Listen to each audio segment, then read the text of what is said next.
DLS এ ভালো খেলতে হলে শুধু ভালো প্লেয়ার থাকলেই হবে না, আপনার গেম প্লে স্কিল অবশ্যই স্ট্রং হতে হবে। আর গেম প্লের মধ্যে সবচেয়ে গুরুত্বপূর্ণ স্কিল হচ্ছে পাসিং এবং ক্রসিং। একটা ভালো ক্রস বা স্মার্ট পাস 1 সেকেন্ডের মধ্যে অপোনেন্টের পুরো ডিফেন্স লাইন ভেঙে দিতে পারে। বিশেষ করে লাইভ ম্যাচ খেললে এই ক্রসিং স্কিল থাকলে ম্যাচ উইন করা অনেক সহজ হয়ে যায়। কিন্তু সত্যি কথা বলতে কি, ক্রসিং আর অ্যাডভান্স পাসিং মোটেও সহজ না। আর এই কারণেই আজকের ভিডিওতে আমি আপনাদের দেখাবো এমন কিছু অ্যাডভান্সড গেম প্লে টিপস এবং ট্রিক্স যেগুলো ব্যবহার করলে আপনার পাসিং স্কিল অনেক ইমপ্রুভ হবে, লাইভ ম্যাচে উইন রেট বেড়ে যাবে আর আপনার খেলা স্টাইল পুরো চেঞ্জ হয়ে যাবে। কিন্তু শুরু করার আগে আপনি যদি এই চ্যানেলে নতুন হয়ে থাকেন, এখনই চ্যানেলটি সাবস্ক্রাইব করুন আর বেল আইকনটি অন করে দিন, কারণ এই চ্যানেলে আপনি সব সময় পাবেন ডিএলএস এর next update news, hidden tips and tricks, event নিয়ে সবার আগে সঠিক ইনফরমেশন। চলুন আর দেরি না করে শুরু করা যাক আজকের ভিডিও। ডিএলএস 25-এর তুলনায় ডিএলএস 26-এ গেম প্লে অনেকটাই পরিবর্তন করা হয়েছে। বিশেষ করে ডিফেন্ডিং আরো স্ট্রং, আগের চেয়ে বেশি স্মার্ট। লাইভ ম্যাচ জেতা এখন অনেক ডিফিকাল্ট। এখন আর র্যান্ডম লং পাস বা স্লো বিল্ড আপ খেললে ম্যাচ জেতা সম্ভব না। আপনি যদি প্রত্যেকটা লাইভ ইভেন্ট উইন করতে চান, তাহলে আপনাকে অন্যদের থেকে অ্যাডভান্সড গেম প্লে খেলতে হবে। আর এই অ্যাডভান্সড গেম প্লে এর মূল চাবিকাঠি হচ্ছে smart short passing, proper crossing timing. Long pass কেন অ্যাভয়েড করবেন?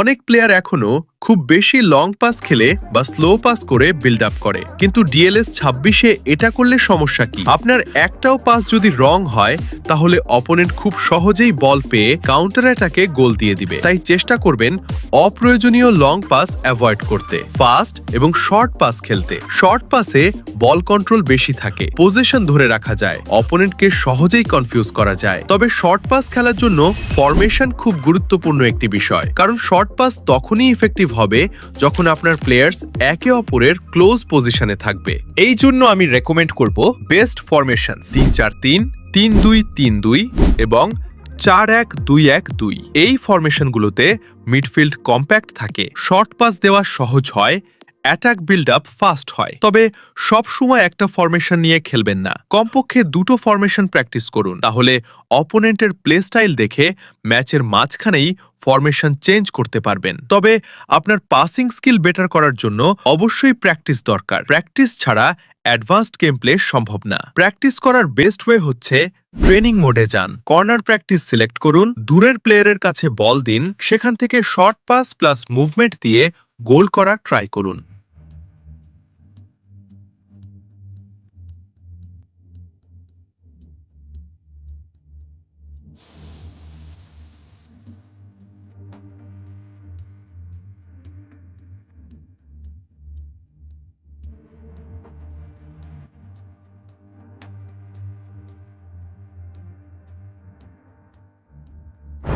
এতে আপনার passing accuracy, player movement, space creation সব ইমপ্রুভ হবে। কিন্তু ট্রেনিং মোডে নর্মাল পাস প্র্যাকটিস করলে হবে না। পাসিং প্র্যাকটিস করার জন্য সবচেয়ে বেস্ট টেকনিক হচ্ছে ট্রায়াঙ্গেল পাসিং। ট্রায়াঙ্গেল পাসিং কি? ট্রায়াঙ্গেল পাসিং হচ্ছে 3জন প্লেয়ারের মধ্যে খুব দ্রুত শর্ট পাস এক্সচেঞ্জ করা। এর বেনিফিট হচ্ছে অপোনেন্ট ডিফেন্ডার কনফিউজ হয়। অপোনেন্ট যদি অনেক বেশি প্রেসিং করে, তাহলে এই ট্রায়াঙ্গেল পাসিং এর মাধ্যমে অপোনেন্টের প্রেস ব্রেক করা সহজ হয়। এটা করার সময় ক্রসিং এর জন্য স্পেস তৈরি হয়। ট্রায়াঙ্গেল পাসিং করতে করতে আপনি যখন স্পেস দেখবেন, ঠিক তখনই ক্রসিং প্লে করবেন। কিন্তু শুধু ক্রসিং করলেই হবে না, ক্রসিংকে সফল গোলে কনভার্ট করতে হবে। আর এই ক্রসিং সফল করতে হলে ফরওয়ার্ড প্লেয়ার খুব গুরুত্বপূর্ণ। তাহলে ফরওয়ার্ড প্লেয়ার কেমন হওয়া উচিত? আপনার ফরওয়ার্ড প্লেয়ার হওয়া উচিত খুবই fast, good positioning, offside awareness ভালো। এখানে আরেকটা কথা, পাস দেওয়ার আগে অবশ্যই দেখবেন প্লেয়ার অনসাইড আছে কিনা। অফসাইড থাকলে পাস দেবেন না, অনসাইড থাকলেই ক্রস খেলবেন। তবে এর জন্য প্লেয়ার পজিশন দেখা খুবই প্রয়োজন। প্লেয়ার পজিশন না দেখতে পেলে ক্রস খেলে লাভ নেই। প্লেয়ার পজিশন ঠিকমতো দেখতে হলে ক্যামেরা সেটিং একদম পারফেক্ট হতে হবে। তার জন্য ক্যামেরা ডিস্টেন্স রাখুন 70 থেকে 80 এর মধ্যে। এতে আপনি forward movement, defensive line, wing position সব পরিষ্কার দেখতে পারবেন। তবে এই শর্ট পাসিং টেকনিকের জন্য সঠিক প্লেয়ার নির্বাচন খুবই গুরুত্বপূর্ণ, কারণ আপনার স্কোয়াডে সঠিক প্লেয়ার না থাকলে ঠিকমতো পাস অর্থাৎ ক্রসিং খেলতে পারবেন না। তাই আপনার মিডফিল্ডে অবশ্যই ক্রিয়েটিভ প্লেয়ার দরকার, যে কিনা এক পাসে অপোনেন্টের ডিফেন্স খুলে দিবে। তাই আমি মিডফিল্ডে সাজেস্ট করব পেদ্রি অথবা ভিতিনহাকে রাখার জন্য, সাথে একজন সেন্টার মিডফিল্ডার অথবা ডিফেন্সিভ মিডফিল্ডার। তাহলে আপনার মিডফিল্ড অনেক স্ট্রং হয়ে যাবে। এখন আসি সবচেয়ে ইম্পর্টেন্ট পার্টে, স্মার্ট উইং ক্রসিং টেকনিক। বল নিয়ে মিডফিল্ডের দিকে আসুন, তারপর রাইট ব্যাক থেকে লেফট উইঙ্গারের কাছে পাস দিন। এই পাসের জন্য এখানে এ বাটন ব্যবহার করবেন না, ইউজ করুন C button. C button use করার ফলে সঠিক পাস দিতে পারবেন। এখন উইং প্লেয়ার নিয়ে কর্নারের দিকে দৌড়ান, আর ঠিক তখনই অ্যাটাকিং মোড অ্যাক্টিভেট করে নেবেন। ডি বক্সের ভিতরে সি বাটন দিয়ে পাস দিন। তবে এইখানে ক্রস অ্যাসিস্টের কাজ রয়েছে, সেটিংস থেকে ক্রস অ্যাসিস্ট অন করে রাখবেন। তাহলে কর্নারের দিক থেকে সোজা পাস দিলেও বল ঠিকই ডি বক্সের ভেতরে যাবে, তারপর ওইখান থেকে ইজি গোল। এক্ষেত্রে উইঙ্গার অবশ্যই ফাস্ট হতে হবে, স্ট্রাইকার হওয়া উচিত টল এবং স্ট্রং।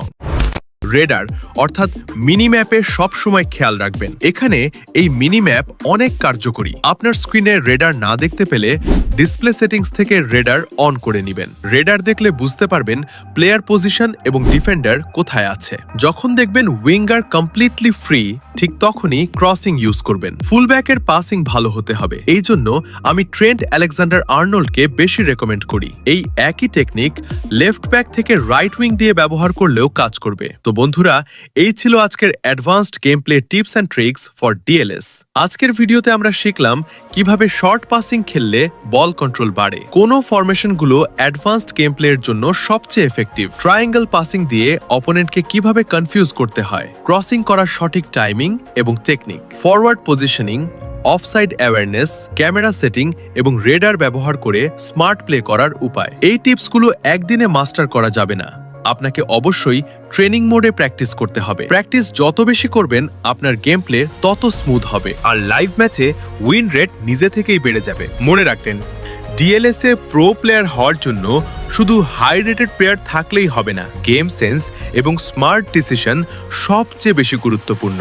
আপনি যদি এই ভিডিওর প্রতিটা টিপস ফলো করেন, আমি নিশ্চিত করে বলতে পারি আপনার খেলার স্টাইল আগের মতো থাকবে না এবং অপোনেন্ট আপনাকে খেলতে দেখেই প্রেসারে চলে যাবে। ভিডিওটা যদি একটু হলেও হেল্পফুল হয়ে থাকে তাহলে অবশ্যই লাইক দিন। আপনার কোনো টিপটা সবচেয়ে ভালো লেগেছে সেটা কমেন্টে লিখুন, আর অবশ্যই চ্যানেলটি সাবস্ক্রাইব করুন, বেল আইকন অন করে রাখুন, কারণ সামনে আসছে ডিএলএস এর নতুন update breakdown, live event strategy, hidden game play tricks, squad building এবং প্লেয়ার আপগ্রেড টিপস। তো আজকের মতো এখানেই শেষ। সবাই ভালো থাকবেন, প্র্যাকটিস করতে থাকবেন, আর ডিএলএস এ নিজেকে বানিয়ে তুলবেন একজন pro player. See you in the next video. Until then, keep playing and keep winning.